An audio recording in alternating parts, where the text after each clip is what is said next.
السلام علیکم دوستو، رائے راجو ایک بہت بڑا ہندو جادوگر تھا۔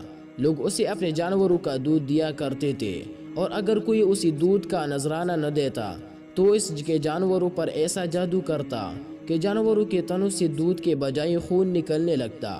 ایک دن ایک بوڑھی عورت رائے راجو کے پاس دودھ لے جا رہی تھی کہ حضرت سیدنا داتا علی حجوری رحمہ اللہ نے اسے بلا کر فرمایا کہ یہ دودھ مجھے دے دو اور جو اس کی قیمت بنتی ہے وہ لے لو۔ اس بوڑھی عورت نے کہا کہ ہمیں بہر صورت یہ دودھ رائے راجو کو دینا ہی پڑتا ہے، ورنہ ہمارے جانوروں کے تنوں سے دودھ کے بجائے خون آنے لگتا ہے۔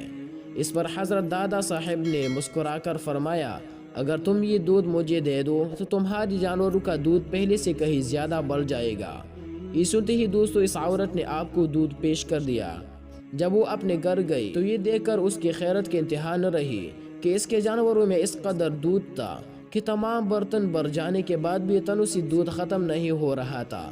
جب آپ رحمہ اللہ کی یہ زندہ کرامت لوگوں میں عام ہوئی تو گرد و نواح سے لوگ دودھ کا نذرانہ لے کر آپ رحمہ اللہ کی خدمت میں حاضر ہونے لگے۔ ایک طرف تو لوگوں کی عقیدت کا یہ حال تھا اور دوسری طرف رائے راجو یہ ماجرا دیکھ کر آگ بگولا ہو رہا تھا۔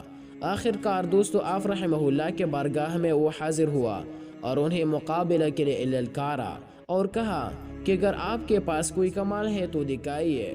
آپ رحمہ اللہ نے فرمایا، میں کوئی جادوگر نہیں، میں تو اللہ تعالیٰ کا ایک عاجز بندہ ہوں۔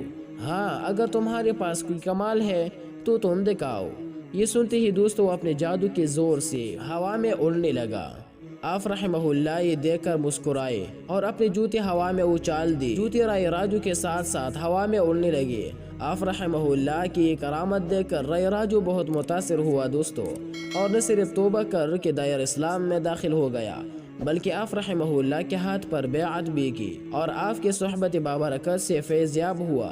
حضرت داتا گنج بخش رحمہ اللہ نے اس کا نام احمد رکھا اور شیخ ہندی کا خطاب عطا فرمایا۔